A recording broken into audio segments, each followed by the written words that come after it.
There's a story where my mother at some point says there was a time where you were an angel and then you turned into the devil. I don't know if it was hormones. I was like, no, it was me speaking up my mind. Today on UnMute, I'm sitting down with someone who helps people come back to themselves. Most people live outside of their body. Most people are not inside their body. How that looks like? That looks like a... Rima Zanoun is a wellness coach, entrepreneur, speaker, and the founder of brands like Macau, Cream by Macau, her hub. Boundaries is simply saying, how do I honor your freedom and my freedom at the same time? Is it simple to apply? No, when you've been a people pleaser your whole life. In this episode, we talk about what it really means to unmute, to stop performing, and start expressing from a place that actually feels like home. The woman who says she is not in her healthy feminine because a healthy feminine wouldn't even have those words leave her mouth. How can we really self-heal by understanding I've created this disease? Disease, which means a lack of ease, right, in your body. Lack of ease in your body means what's the opposite of ease is struggle. So something is struggling in your body. I think that's the most narcissistic thought that anybody could have. Oh, that's a narcissistic thought. Absolutely. To unmute means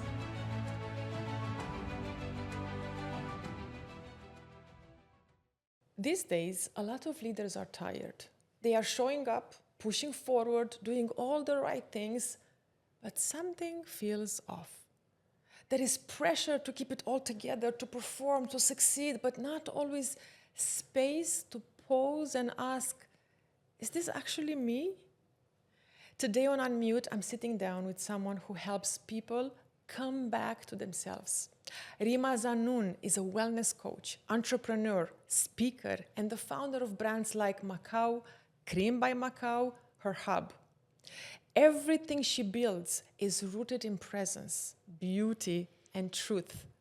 She's worked with CEOs, creatives, founders, not to give them more strategies, but to help them realign from the inside out.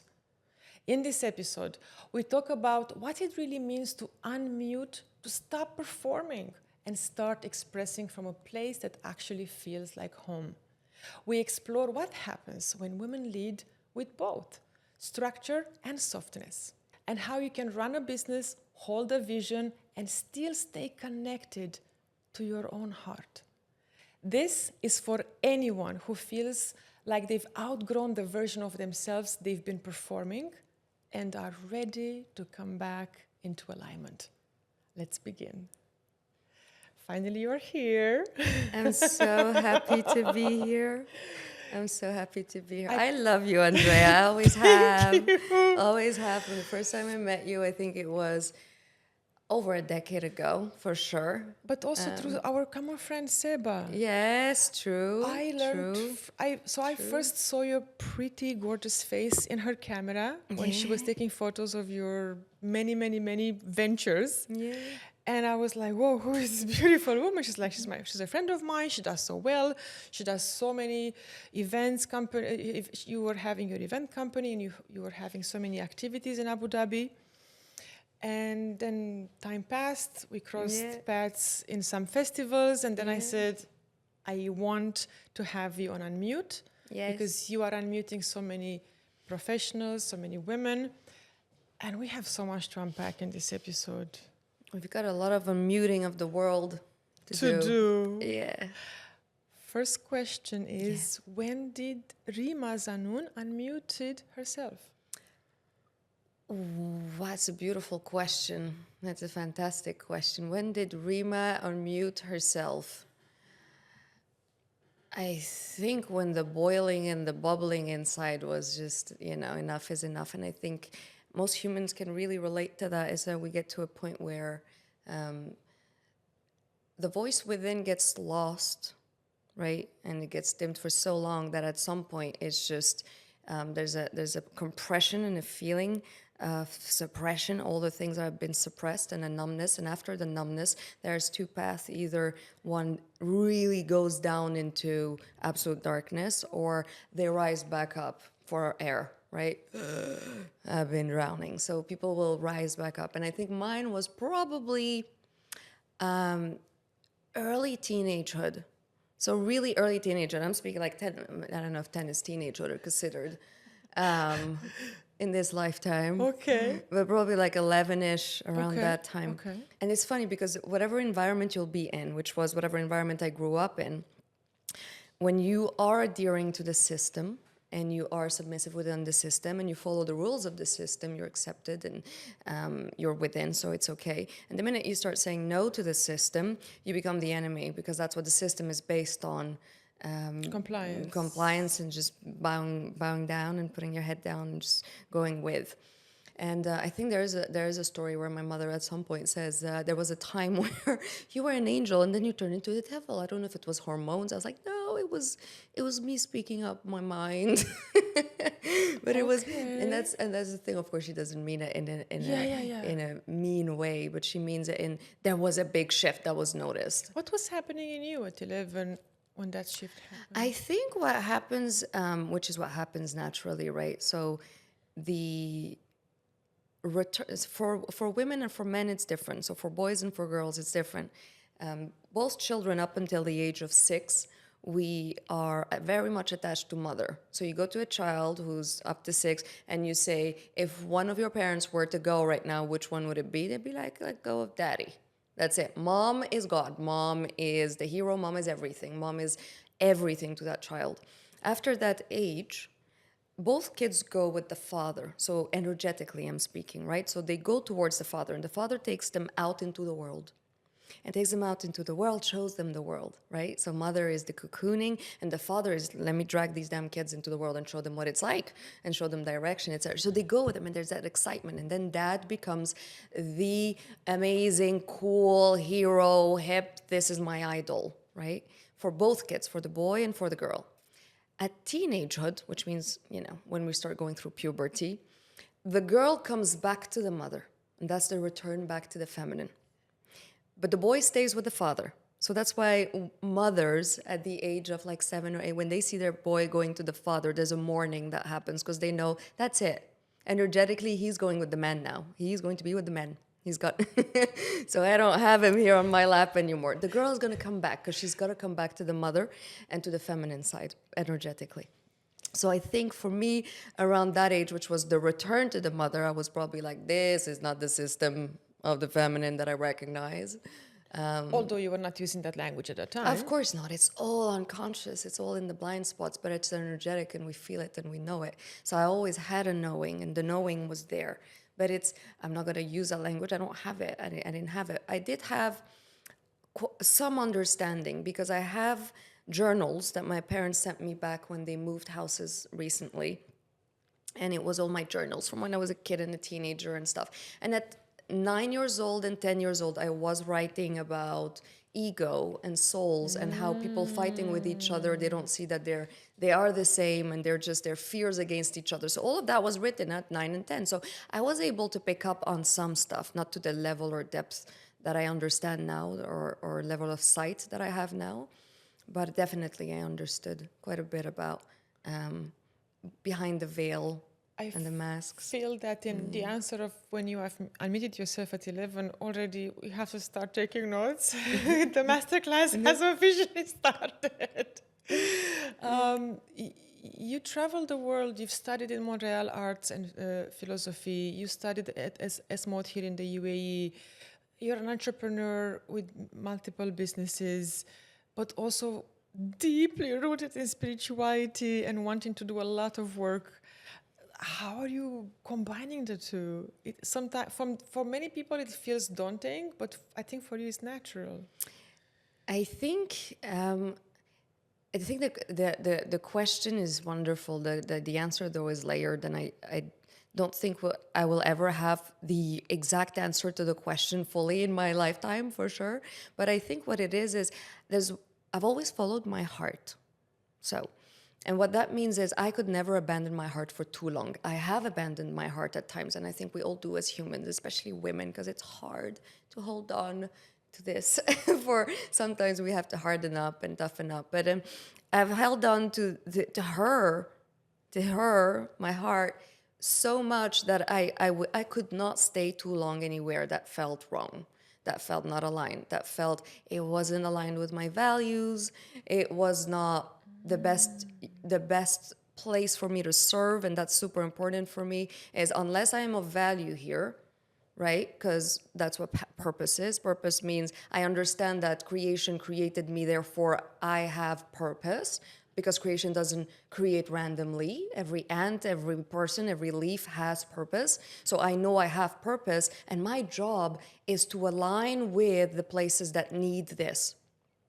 That's service. So unless I am in the places where I can be of service, I am of waste, I right? have a quick question here. I did have conversations with people who were a little bit with one foot in depression, and they were saying, "I'm a mistake. My parents made a mistake. They just procreated me. I'm an accident." What would you say to them in this moment? I'm an accident. That's what. That's the their story that's keeping them in depression. That's a story. Because I am a mistake is saying I know greater than creation, and I know the plan that's way beyond creation, which is impossible. If we get to see a glimpse, if we have sight, we get to see a glimpse here and there. And that's it. And we can't even put it into words sometimes. So there is no mistake. If you look at nature, you will see that nature has no mistakes, and that's science proving it. There is no mistake. So they are not created by a mistake, but they have a story that's convenient to their story of victimhood that keeps them stuck. As you, okay. When I was in your class as a student, learning a little bit of NLP, I was experimenting That's one of the your intro, yeah. yes, long time ago. I do remember now. I came to that session because you are, and I've perceived you then, extremely magnetic.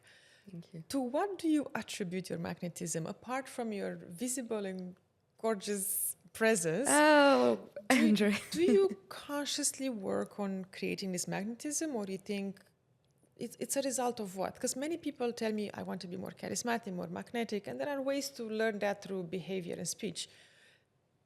What's your relationship with your own magnetism? I'm more of the school of thought, which is instead of creating more, it's removing a lot. So instead of creating more, there's so many books on how to add more. And in the adding, I am saying inherently I don't have, right? So inherently I am without, and therefore I need to add to be with, right? Scarcity. So, yes. So the truth is we are all abundant. We are all abundant, meaning I have all, I am the all, and have access to the all. And the more I remove the things that keep me from accessing the all, the more I'm able to pour out. So the effort is put into removing whatever gets me out of my center. Removing all the things that make me dim myself. When I remove these things, it just naturally comes out in whatever I do. And this is for every human being. We're not scared of our not having enough. We're scared of our too muchness, which means we are the all. Is we are scared of the infinite potential that we are. And the responsibility. Of it. What correct. was dimming Rima in the past? What were moments, situations, thoughts that were dimming you, making you a bit smaller? I think it's a lot of things, which is, so there's two parts to it. There's what we come with, which I believe we inherit. We inherit not just our eye color and our hair color and our skin color, but a lot of our ancestral patterns and our ancestral belief systems and traumas and whatnot. So that lives within us, right? And then we have the collective ones, such as what women went through, such as what African American went through, or natives went through. Or Armenians, let's say, at some point. So these are collective traumas that people can have in common and that live through them. We have a weaving of different layers of these things. So I am a woman. I am also the daughter of XYZ, which then brings me all of this ancestral stuff that's within me. And then there is the being raised and conditioned and domesticated in a specific environment where there are all these belief systems, etc., that we adapt. Now, with all of that, what happens is we build personalities. And in those personalities, we build functional personalities, because that's what a personality is I need a personality to function within this environment, right? And whatever personality is going to be acceptable, functional, so that I can survive and be accepted within this tribe. Belong. And the first need of a human being coming into this world being this size and really helpless, really a baby is helpless, is to belong. And belonging means I'm going to do whatever these people are telling me to do because I need to belong. So I can survive. Correct. And then the second need in our life that happens is being, I need to be, because I didn't come to belong. It's not I was born, I belonged, I died. That's not the life or purpose. But it's I came, I learned and belonged, and then I became me, meaning I learned to be. And in that being, I belong to humanity, the greater group. What would you say are the three major obstacles in allowing us to unmute who we were meant to be? Is a lot of the delusions and illusions of, first of all, there's too much focus on the me. So in being me, it's no longer about me. And that's really the oxymoron. And that's really the funny part of it is the more I am me, the less it is about me. Right? And the more I belong, the more it's about me. Surviving, pleasing, being, making friends, all of that stuff.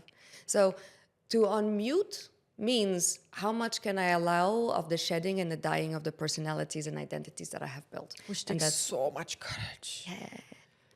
Could you share one death that you've Yes, absolutely. experienced? There are so many ways, and I think boundaries is the first one, and I think we speak a lot about it. I don't think people understand boundaries very clearly or what it is, and boundaries is simply saying, how do I honor your freedom and my freedom at the same time?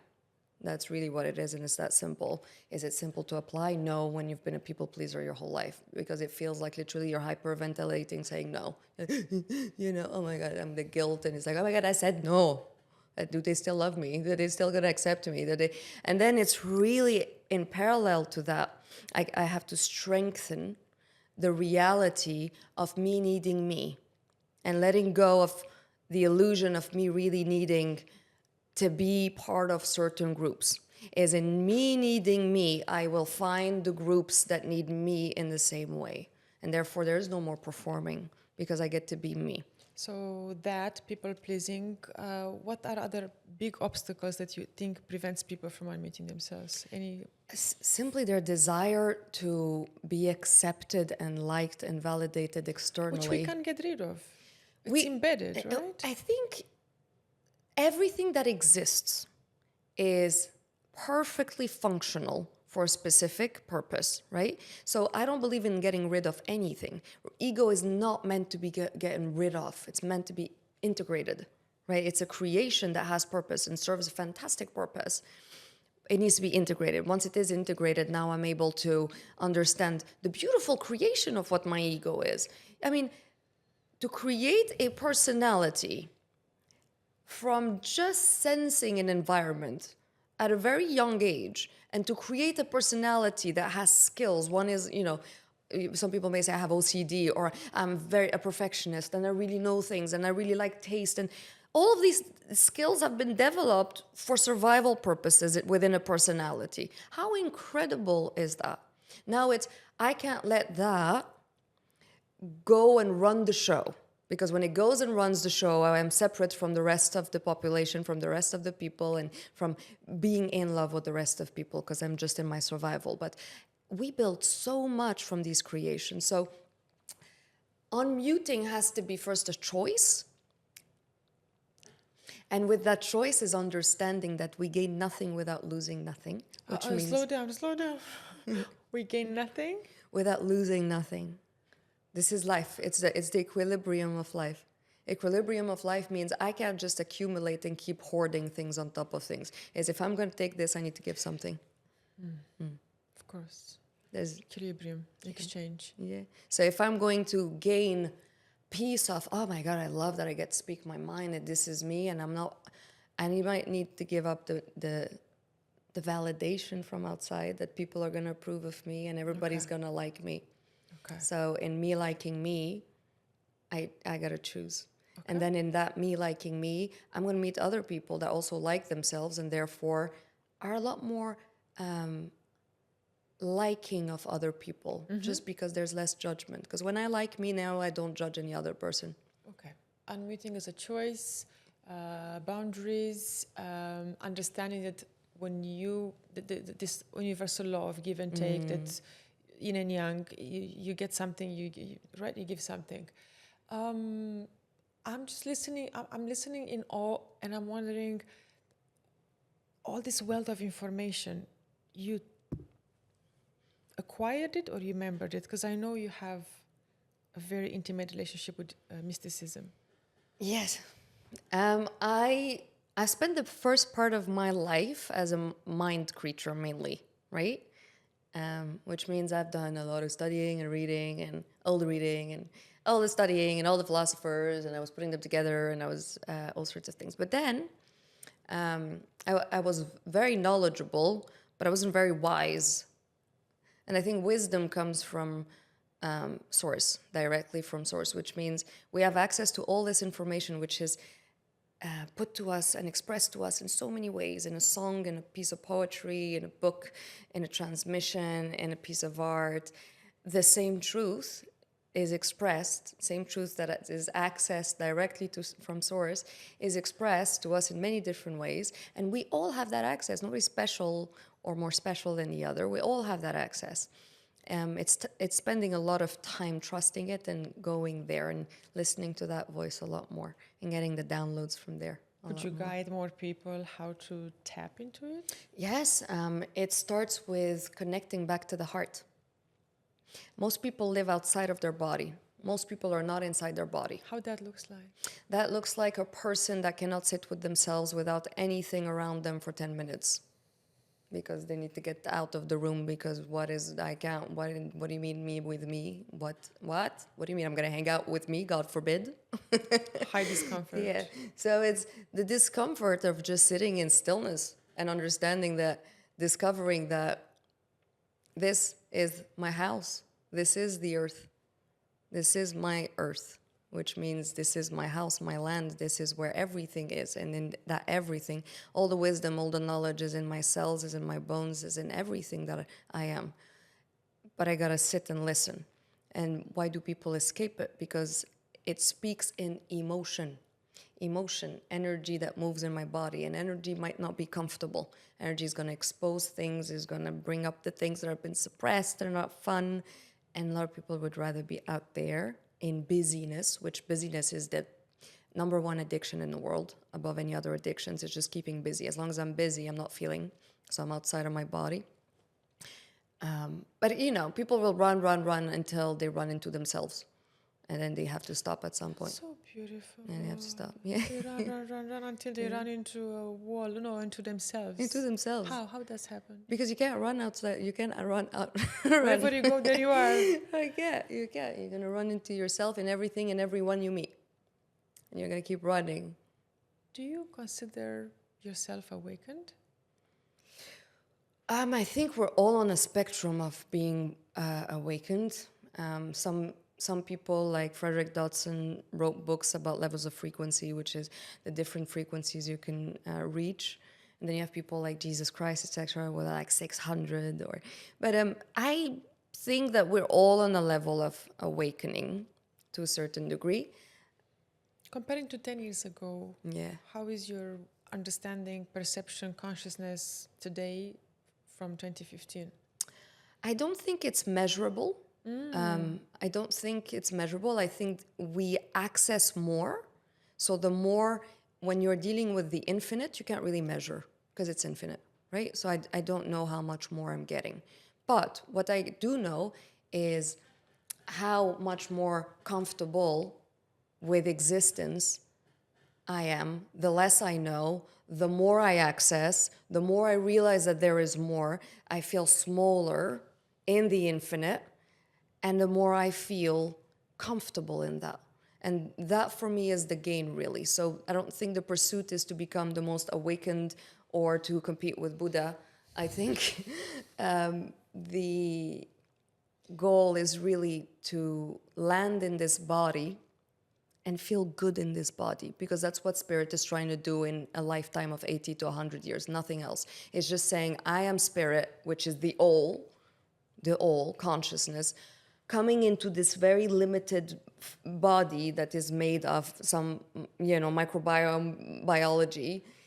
And I just want to feel okay in this body. And we're not. It's like we're trying to feel okay in this body, and we're using external things to feel okay and other things because it is an uncomfortable experience until we're able to integrate spirit and form and just be more okay with it.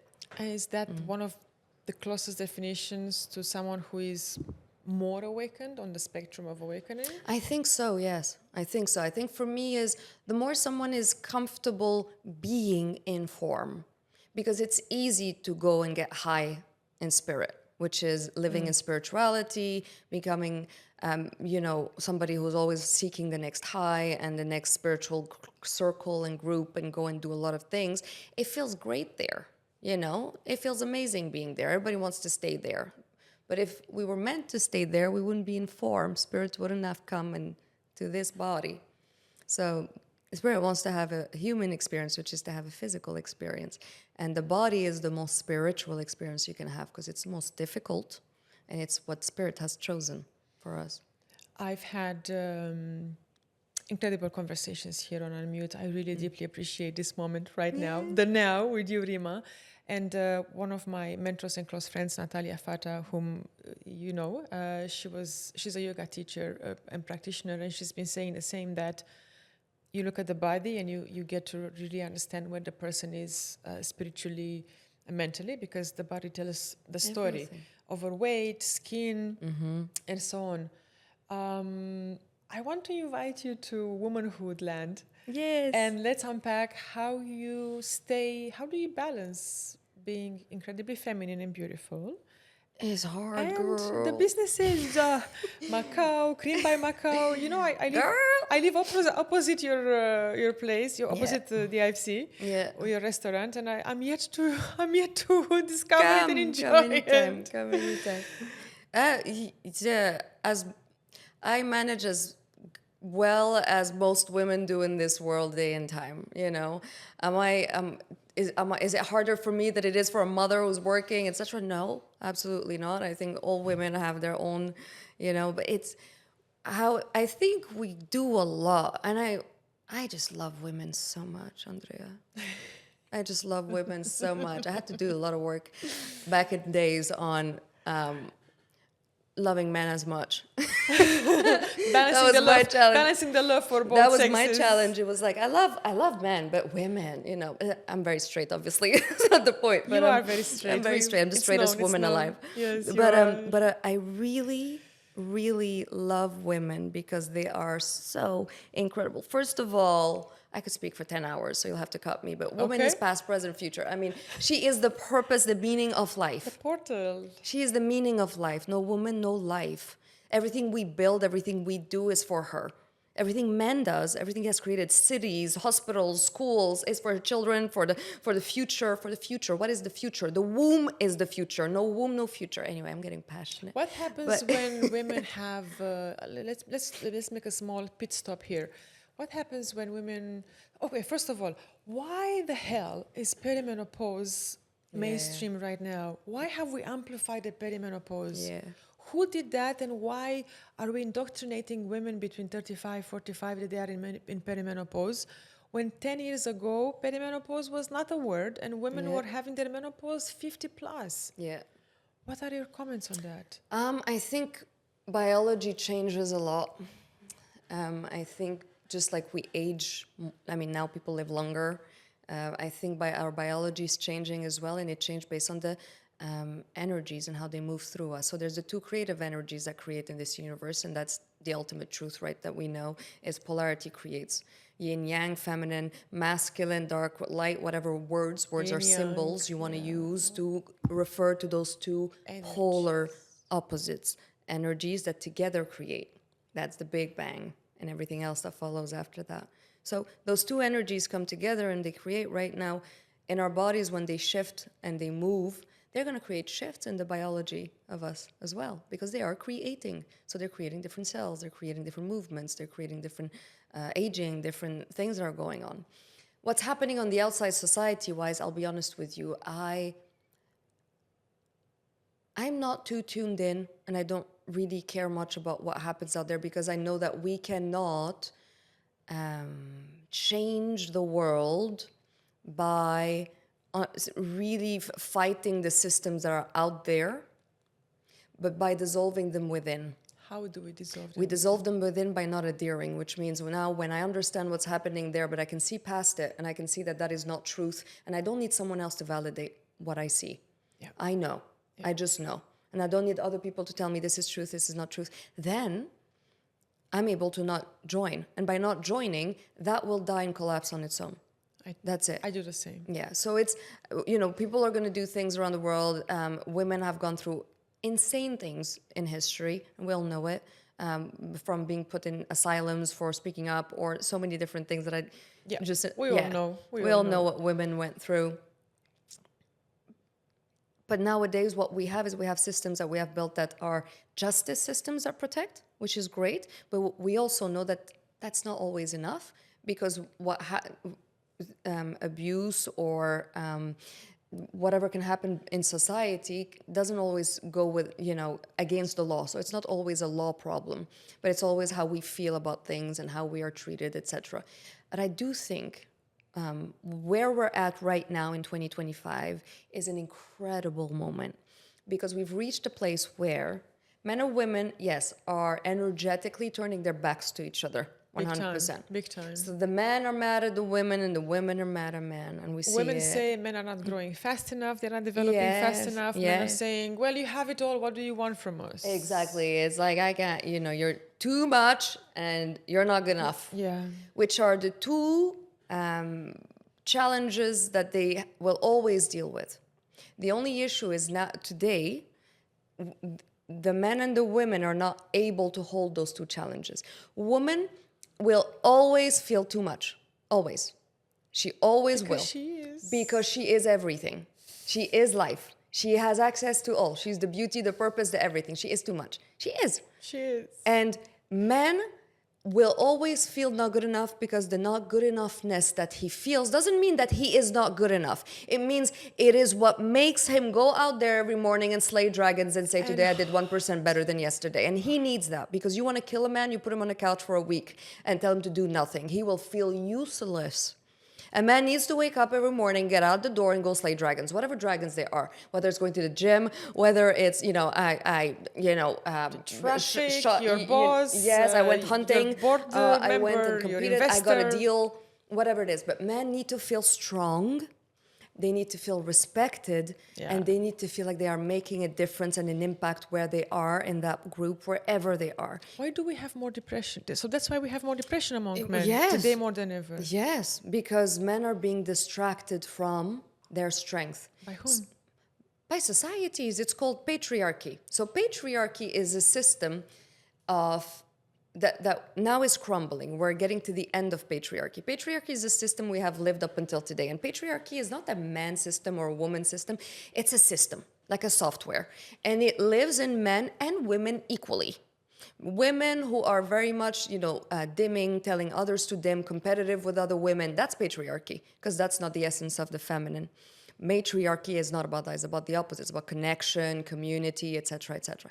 So patriarchy is a system. It's a software that has been running and building the world that we live in. And we see it it's scalable. So you can see it on a person level, how it manifests, and you can see it on a global level where, man, not man as in masculine man, I mean human, has taken over nature. Right? Mother Nature. So it's a system that comes and dominates and controls and manipulates, etc. And it's a system that is the mind system. So the mind dominates the heart. He dominates her. He suppresses her. So it's a system that is not pro-life, but against life. And that lives within men and within women. And we're reaching a place where men are suffering from it and women are suffering from it.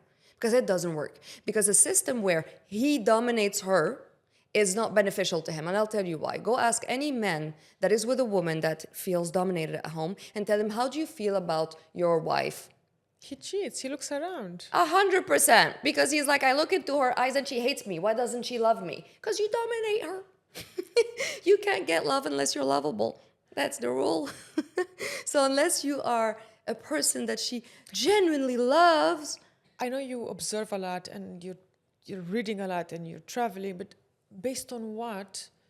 Just to make it clear for even more people, of course I subscribe, but based on what it's obvious that the system is crumbling? Because men are suffering so much and women are suffering so much, and both are saying no more. What's the answer? So, and that's when you know they're ready to explore something else, because whatever we have going is not working out. Men and women are seeking healing, both, which means they are acknowledging that there's a problem, and that's step one of anything that's about to crumble, which is we're acknowledging there's a problem, and therefore some change needs to happen. So that's step one, which is acknowledgement. Step two is let's discuss and analyze the problem, which I think we are getting to at this point, and there's a lot of conversations about it. And step three will be, okay, now what do we suggest? How do we create a different world? And how do we make corrections? Is this one of the reasons there are more people who are not dating, who are marrying later, who Absolutely. are conceiving a family, creating a family much later in life? Yeah, a lot of people don't want to conceive anymore. We're the biggest population that's ever existed, but we are not creating babies. So physically, babies are not being born as much as in percentage-wise, obviously. And people don't want that, and don't. Gen Z, the whole concept of parenthood and whatever to Gen Z is like, you know, and they're like, no, I don't need relationships. I don't need love, because they grew up witnessing relationships that they want nothing to do with, and that's the issue. So there needs to be a reconciliation of the masculine and the feminine within. And when we do it within, then we're able to do it without, which means on the outside with a man and a woman in the physical form. But it has to start energetically first. And that's what I think a lot of men are doing, which is seeking healing. And men need completely different healing than women do. Let's slow down here a little bit. Apart from your many other certifications and your NLP certifications, I know that you are an avid family constellation practitioner. You told me that you're also doing system dynamics. We've met actually in a family constellation workshop. It's we were true. like, oh, Rima, Yes, Andreea. it's true.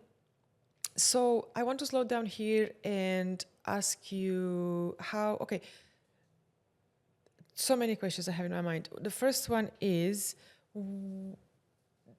the patriarchy and all these issues are happening in the world.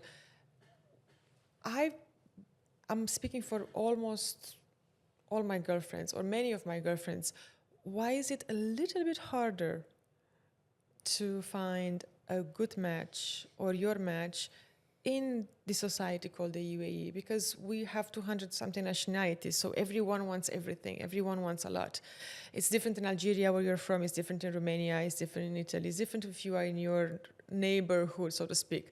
But when you are living in the middle of the world, right? So because you're observing a lot, because you're doing family constellations, and you actually, I understand now, you're an avid student of systems. Mm-hmm. You want to unlock bigger patterns, not just help at a unit level every person. What are your comments? Why do you see, I'm sure you also notice many women and men saying, Yeah, what's up with Dubai?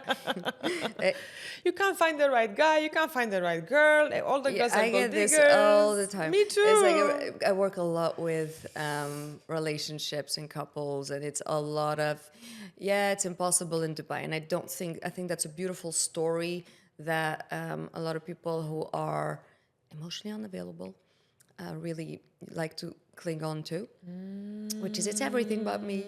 It's everything but me. I mean, it's the city, it's the men, it's the women, Again, it's the this, it's the that, it's the luxury, it's that women are just that, and gold digging, and this one is that, and so you'll sit with all these stories, right? These are stories.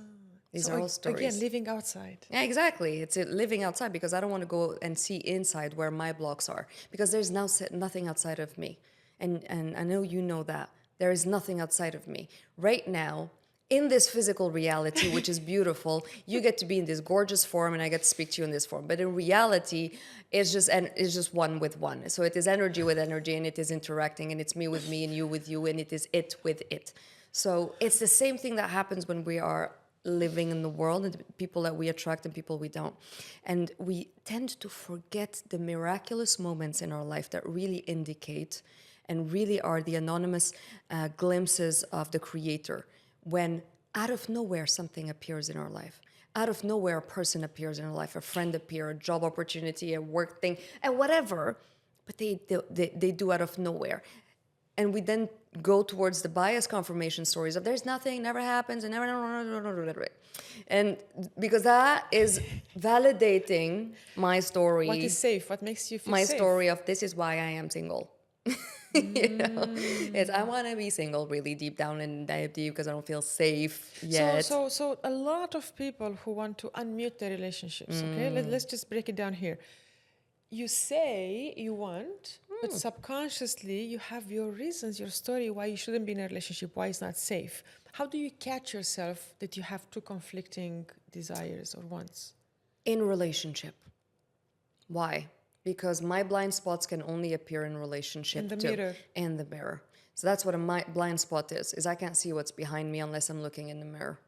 So unless I am in relationship too and I can see that come up, I don't know it's there. And all I know is the story that I keep repeating to myself and to everybody around me and convincing myself through everybody around me. I think it's funny because as humans, we do that a lot. We like to reinforce our story, right? It's like, I am Rima, I am a this, and I work there. Let me reinforce my identity as many times as possible. And this is the problem of why, and this is why my mom did, this is what my dad did, and this is why I'm not, and this is why I'm here today. How do you manage to stay so open and so curious and not reinforce anything? I have a wonderful image of my ego, and it's like a dog on a leash. And I know, and he's like, woof, woof, woof. I'm like, no, we're not doing that. So this is just me personally. But then again, everybody's got to have their understanding of who is speaking, what is the value of what I'm saying, what is the relevance here, and what is it serving? What is it serving? Me saying this, what is it serving? When I say the problem I can't find a match is because I live in Dubai and Dubai is tough to find a match, how is that serving me? And then what? Because I can have the same story about many things. The reason I can't lose weight is because I'm in Dubai and the food's great. Like, you know, how is that helping you? It's not helping me. It's like, where's the story that helps me? Where's the story where I'm not lying to myself? Right? Because we lie to ourselves to stay comfortable. That's what we do. So Dubai is just like any city in the world. And I travel and I go see it and I get the same story. It's like London. Oh my God, London, you got. If you lived in London, you'd understand. If you lived in New York, you know what I'm saying? If you lived Paris, or forget about it. Paris is like, everywhere you go, you get that story. How do you bring harmony? Because you are on a mission to birth a world of lovers. Yes. How do you harmonize this? How do you... Oh, okay.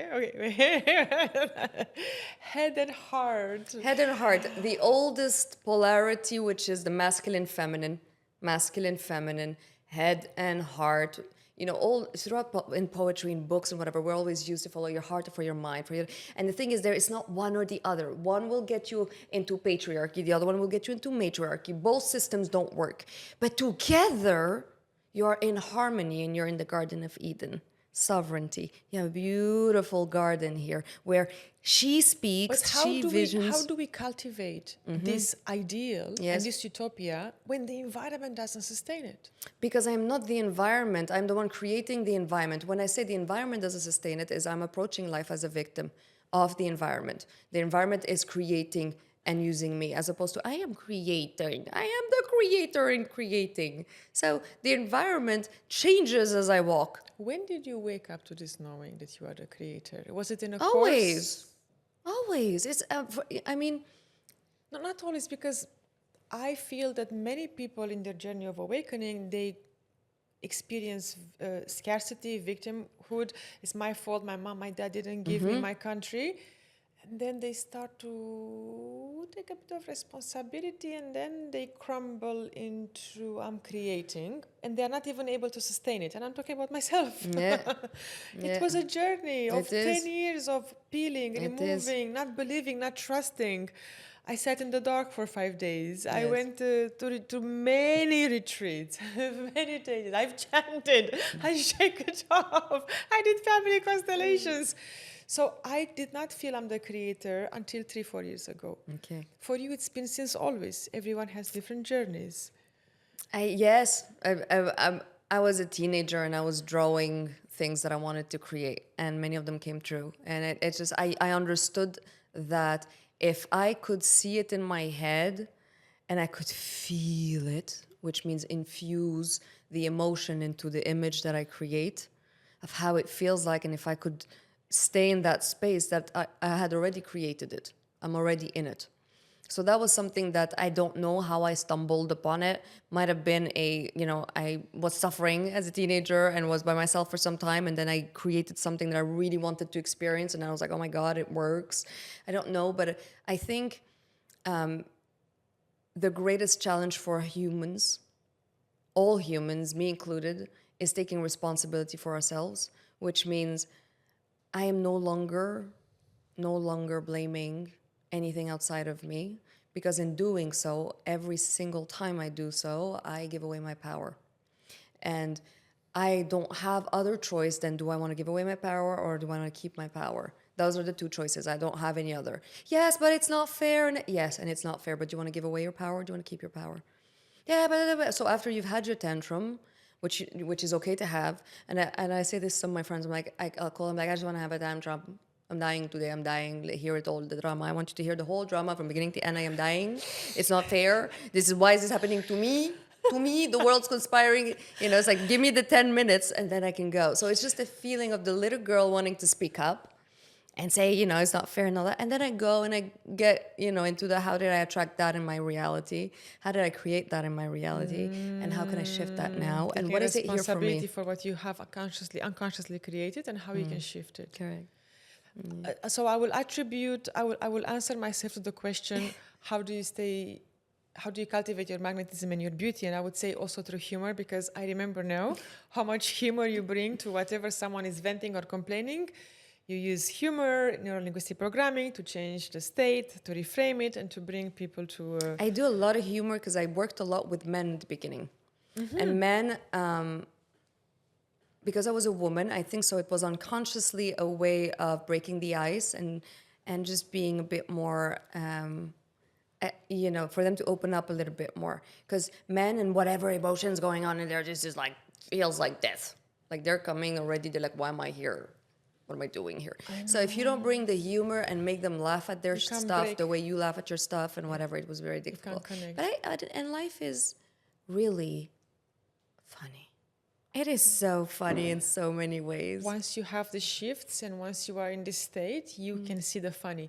Let's go back to CEOs, which we both work and we coach. Do you still coach now? Yes, I do. Wait a minute. When? How? I do. How do you manage I've the slowed down on the one-on-ones, but I still do a few one-on-ones, which I enjoy. I have a limit of 8 a month, so I don't do more than 8 a month now, because I got to a point where I was doing 40 plus and I was exhausted.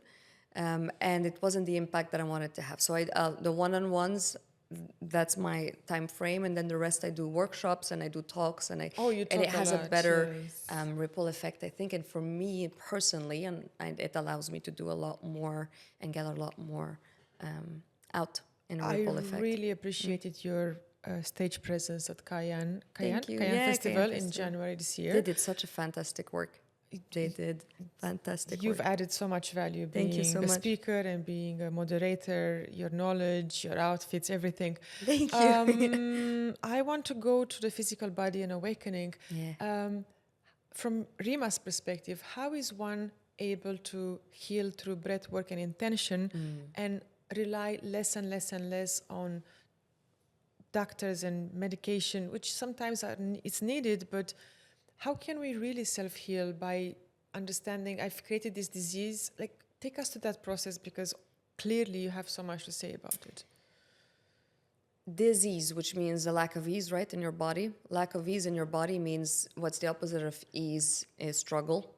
So something is struggling in your body. We create that through all the movements of energy that block. So our body's got the biology, and the biology does itself on its own, right? And it's a beautiful system. The system of nature is fantastic, because It is not like the systems that we know where there's hierarchy, where there's that there's a somebody at the top and then the people under it, whatever. The body is just all the parts and a gazillion different parts that just work in at the perfect time without wanting to be the other one. The symphony. liver is not saying I want to be your kidney. Like everybody just knows who they are, what they're supposed to do, and function in a system to give us this beautiful health, right?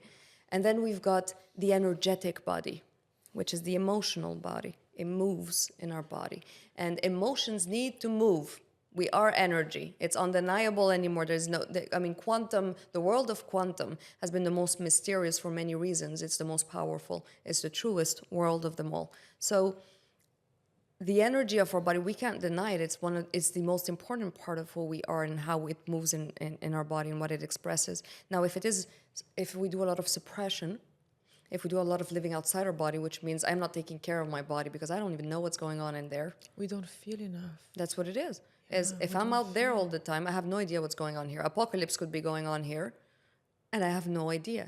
And then people come back and they'll be like, oh, I have autoimmune disease, I have thyroid, I have heart disease, all sorts of diseases. Why? Why did that happen to me? And they, as if they had no idea. And then there's a lot of a big part of the healing that comes in afterwards is really going into the emotional body. So much of that. Do you believe it's possible to self-heal through intention and through breath work and meditation? Because a lot of healers say you have it all, it's inside of you. Joe Dispenza, right? Yeah. Yes, I do agree with that. I just think that to get to that understanding of your body is not the easiest part. Yes. And it's mind, body, and soul. That trinity that we have referred to in different religions and all spiritual books and schools of spirituality is really what locks us in our body, what locks us in our reality. It's mind, body, and soul, and I have to be able to take care of all of them. So a lot of the healing is not just one part. Is I have to do body part, right? Body is Whatever and it that's requires. the easiest. So the first thing, if anybody goes to a coach, a therapist, or whatever, the first intake that should be taken in there is, what is your health like? Do you sleep? What do you eat? Do you work out? Hormonal health. Yeah, how is your health? Like, what do you do to take care of this earth? Is this earth watered? Nutrients are going in. Is it trimmed? Is it? And that's a huge part. First, we start with that. Does it rest? Does it see enough sun? Does it see enough moon? And then after that, you have to go into the spiritual body, the emotional body, and the mind. The mind is starting to understand what's going on in your body. So the belief systems and how I hold my reality to be the way it is. That's NLP is fantastic for that. Coaching is fantastic for that. And then there is the world of the somatic. Somatic bypasses the conscious, which means the understanding and the mind, and goes straight into the body. And into the body means everything that's being held emotionally, energetically in the body. And that does not have language, that is words, the language that we speak. It speaks in different language. And it speaks in the language of energy, which means it's breath work, somatic releases, all sorts of different things that people will do. Dancing, movement, chakra alignments, so many different things that people will do to really get that energy moving that's been stagnant in there. Have you had clients, friends who have healed through somatic movement and this type of releases from something difficult? I think the biggest healing that happens is the understanding that what I thought I had, I don't have. Is I thought I had this womb issues and I had uterus this and polycystic that and whatever, and then suddenly it's like, I never had that. So I didn't really have that. I think I just, once I started singing or opening up my voice, I realized that I didn't have that. I just, my cycles got better and da.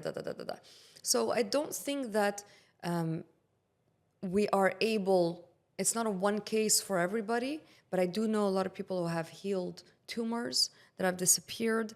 I know a lot of people who have healed skin issues, like really bad skin issues. I'm not speaking about acne. I'm speaking about people who had like urticaria and really have healed so many things. People who didn't have hair, their hair is growing beautifully and thick. And so After they've done somatic work? Yeah, after they've done somatic work, And it took like 6 months, 1 year, instant? I think it, depending on what people are doing. So some people, it becomes a practice because it becomes hygiene. Just like I brush my teeth every day, my spirit needs hygiene. What are my rituals that I do spiritually for my spirit, my heart? How do I check in on my heart and how I'm doing so that doesn't happen anymore? So it's not it's not like a course of antibiotics I take and then it's gone. It's how do I start living in a way where I live with my earth fully and I'm attuned to it? I think a theme or a common denominator that is coming through from our beautiful discussion, beautiful and filled with wisdom discussion, is that part of unmuting, that is, from what I'm gathering as a definition, is paying more attention to this earth and to how you feel inside in order for you to hear yourself and then be able to express more from who you are, and peeling all the other layers that you just mentioned at the beginning of the discussion.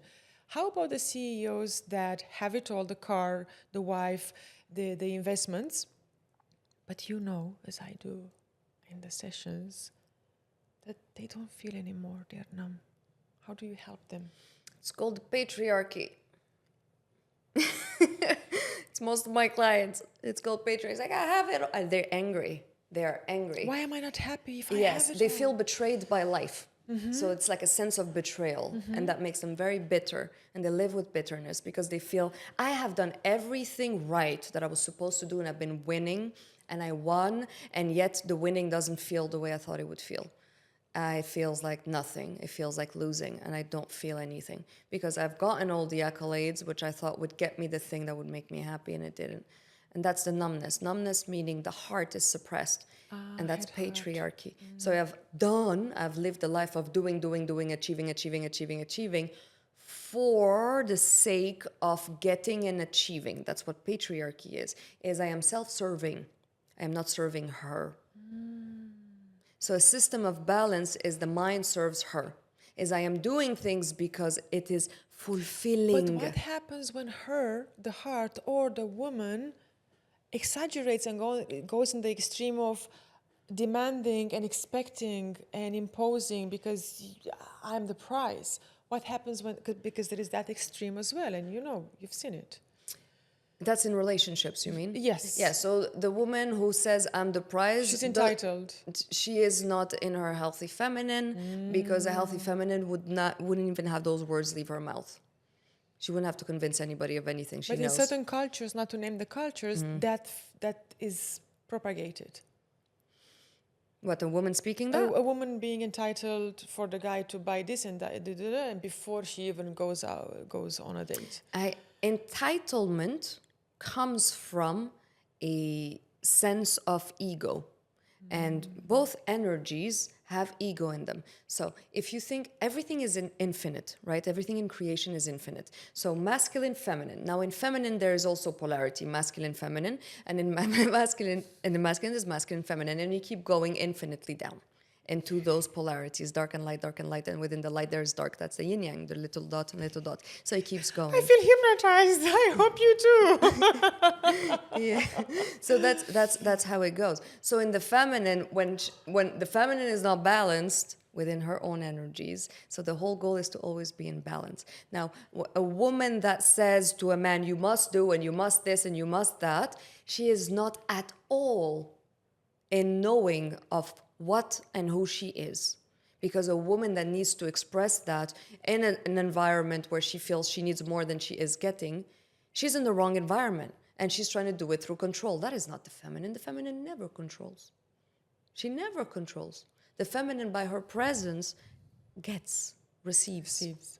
Because she is what is creation. The amplifier of life, the amplifier of whatever she receives. She would never sit and say to a man, you need to do and you need to do and you need to do because I'm the woman. She does not like herself in that way. She has not met the woman yet in that way. She has not completed her cycle of coming back to the feminine. Oh, we need 3-4 podcasts to unpack just that line and that journey. A bit far off from the unmute theme, do you believe that a woman and a man has the best person like, is there, do you believe in this idea that we've been lied to? That you have to find the one, and if you don't find it, that's it, it's only one. I think that's the most narcissistic thought that anybody could have. Oh, that's a narcissistic thought. Absolutely. For me to come into the earth and think that creation thinks I'm so important that it needs to create another one just for me is the most narcissistic thing that could ever exist. Mic drop. It's like saying I'm going to a development of real estate. I'm saying that because I was in a couple days ago and saying, where's the villa that's been created just for me? Where is it? What is the villa that was created just for Rima, Zanoun? Where is it? It's like, of course not. There is no the one other than the one, which means the more you embody the one, our creator, the more you are going to meet people in form that are that as well. That I believe in. Yeah, and whoever you meet is literally a reflection of you. So I was having a beautiful conversation with a friend a couple of days ago, and he was saying to me, I meet a lot of women who are emotionally unavailable. Why is that? I was like, because you're emotionally unavailable. No, I feel like I'm emotionally available. I was like, yeah, I know you think you do. You are. So in that sense, you don't live in London, New York, and Dubai, in big cities where it's difficult to find people. You live in the world where you meet yourself. Correct. All the time, everywhere, every second, in everything and everyone. All the time. All the time. I just want to digest that. Because maybe I needed something from that for myself. And you know what's funny is I think the more you merge with the one, and the more you become the one, as in you merge more with your creator, which means you return to love, you return to beautiful union and harmony, the more options are, the more people are people you can have relationships with. Okay, let's go a little bit more wide as we are anyway slowly approaching the end of our amazing conversation. How do we unmute more and more people? By allowing them and teaching them to really listen to themselves, because the muting is an internal muting, because the noise on the outside is so loud, and therefore we need to switch that around, which is I need to mute the noise outside so that I can hear what's going on inside. But when you mute the noise outside, you remain with the conditioning and the patterns that you formed. You still remain with what you've been conditioned. Yes, but trust in your creator enough to know that the more I sit in stillness with those, the more I'm going to see through them. And that's where I'm able to shift. I can't shift anybody. I am not an expert at you. I'm not an expert at anybody. Nobody's an expert at anybody. Nobody. So there's nothing I can do for you other than hold the space where you go and do for yourself, where you go and see for yourself. And you start hearing your voice and trusting your own voice. I want to say this louder. For me 2-3 years ago, and for many people who are putting teachers on the pedestal, who are going to guru XYZ to listen, and they are canceling themselves and they are listening to this guru. And you're saying you are what? A body mass of bones and flesh? Yes. What is... The guru represents mommy or daddy. Is the lack of responsibility. Is I am still not able to take responsibility for myself, therefore I'm still looking for mommy and daddy out there in the world. Most people, their job is their father, because job represents security, safety, money, stability. So a lot of people will tell you, I can't leave my job. What they're saying is I can't leave my dad because I still have an enmeshment with my dad. So these are a lot of energetic enmeshments that are happening. Since you are dishing out this... Correct. Disentanglements very quickly. What happens in my case when with what happens with all the girls and the women who lost their dad? What is natural for a girl to seek if she didn't have the support from the dad? As a pattern, Yes, most women in this generation have had absentee fathers, and most men in this generation have had absentee fathers because they were the generation of the factory workers, if you want, the factory worker mentality, which is like work. They were away working, and they would come and spend a little bit of physical time. Emotionally, they were not available. So most of us have grown with absentee fathers. Now, that means we didn't feel that support. Doesn't mean the fathers were bad. They were just in a conditionment where that was what they were meant to do and supposed to do. And that's not all of them, but most of them, in different cultures as well. We grew up with that, which means now you're going to go on a journey in your life where first you're going to become the father you never had, which means you're going to become More masculine. your own safety. You're going to figure out how to become the I know how to do everything and become safe. I'm also going to become the protector of the feminine, which means I'm going to protect all other women as well, because I want to protect other women and I see them and I want women to feel safe and be taken care of as the masculine should and be protector. And I'm going to stand up for. Yes. Which is beautiful. And then after some point it's going to be like, yeah, I didn't, you know, nature wanted me to be a female, clearly, from my, you know, anatomy. So it is time for me to return back to the mother. And to become you know, the woman and befriend the feminine inside of me and go back to the woman who's there. It's been waiting. So, and at that crucial point, it's not to outsource now the father to another man, because that is not the job of another man. As long as you're looking for another man to be daddy, you're looking to be saved and you're in princess mode. And that's not going to work out. That's going to be a roller coaster, because he is not supposed to be your dad. Your dad, nobody can take his space, whether he was alive or dead or present or not. That's your dad, and that's the right dad for you, and that there could have been no other dad than that one.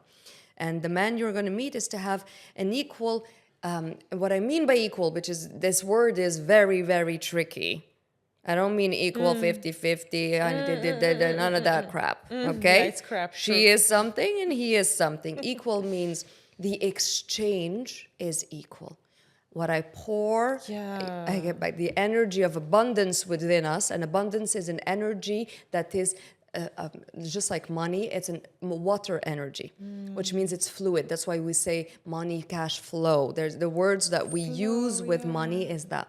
Abundance between us, between me and my partner of creating, needs to keep going, which means what I put in, I receive. The reciprocity, the consideration, everything needs to be equal. Now, what I bring and what he brings and what I am and what he does, completely different things. Now, this whole like partnership should be equal, sure. But partnerships in everything, even businesses, doesn't mean 50-50. You can have somebody who puts 100% of the money and the other one puts the creative. And by saying that, I understand now why your ventures are successful. Yeah. You know, you've answered you. more questions with one answer. Thank you. Okay, so we are unmuting the world in that way. Wow, you have really answered a lot of my questions. Like a lot. I'm happy to hear that. A lot. My last question for you before I also share a surprise with you. Another one, I mean. Yes. Where you have not unmuted yourself yet in your life?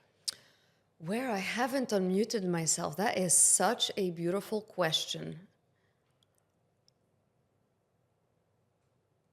I don't think that there's a place I haven't unmuted now. I think what I have chosen to do, though, is I've become a lot more selective with my energy. And I didn't understand that. I used to use that a lot, which is like, oh, my time matters to me. My time matters to me. And again, the things that we keep repeating sometimes are not always true. I would say it, but the actions wouldn't show that. So it's like, my time is really precious to me. And yet I'm spending hours in the wrong place with the wrong people. Or I went to this thing that I shouldn't have gone to. And then I really realized what is the embodiment of that. And in embodying that, I realized this is exactly how I honor myself, is by understanding how to refine my energy management and really refine it, which means not everything needs a comment. I don't need to speak everywhere. I don't need to say anything, and some things don't need answers or responses. Having that ego in leash, yeah, as you said. Ego's on a leash. I love everybody. It's just not, I just know when I have soul business with someone or I don't. And if I don't, I'm not going to waste time there. I know also how much to spend there and how much to pull away. And I'm still refining that, but that's been, for me, it's been refinement. The past few years has been a lot of refinement in my energy management. To me now, because we had this longer sit down, I really find you as a major spirituality hacker and decoder. I'm still in awe of how much you have done, from studying to universities, the ventures, the business, having a very clear, intentional and passionate mission to birth a world of lovers. You're also a wellness coach. So I guess for anyone who wants to unmute in their careers, get back in track with their health, I want to talk to you more about business, which I told you about, but that's off the podcast. People can find and reach out to you, I guess, everywhere on Instagram, your website, LinkedIn, Rima Zanoun. It's very easy to find you through socials. Yeah. 2025 technology. And as we slowly wrap up, I want to honor your beauty, your time and presence here with us in the studio of UnMute, and tell you, for Rima, the woman who leads with presence, harmony, and heart, you don't just speak, you shift the air. With truth in your eyes and a soul laid bare, you lead with grace, with fire and flow, and carry a wisdom most never show. From cacao-kissed dreams to soulful design, you turn chocolate into a sacred sign. Macao is more than a treat on a tray. It's heart medicine crafted your way. You blend the bold with something still. You build with vision, love, and will. And every move you make is clear. You lead from presence, not fear. You live and teach that the power's not loud, that harmony speaks without needing a crowd. You honor the dance of yin and yang, of fierce and soft, of rise and hang. The feminine leads, the masculine grounds. And in your world, both are safe and sound. You show us balance, not control, that true alignment is the goal. You guide with care, with fierce belief that healing comes through real belief. Not hiding parts to play a role, but claiming back the voice, the whole. So here is to your beauty, your depth, your flame, to a woman whose path is her own name.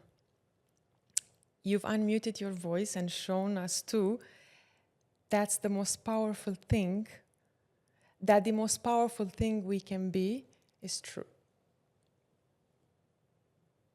Rima Zanoun.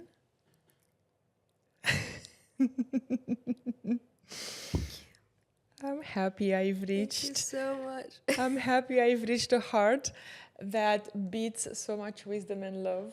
Oh, thank you. I'm so touched. I'm so touched. Truth. You charm us all with your beauty and with everything that you put in the field, everything that you put in the universe. So it was natural for me to mirror, I don't know what to say. you. You got me. You so got me, Andreea. I love you so much. Thank you so much. My mission has always been truth. Mm-hmm. And people would ask me, it's like, oh, you're like a light worker. And I'm like, no, I'm a truth worker. Truth. Just as long as my star is there and I can see it, that's what I serve. And I want everybody to be living their truth. That's the word that I dream of. And I know and I feel that this episode is going to help so many people. Thank you so much. Really unmute and be in their truth. Woo! Woo! I got all emotional.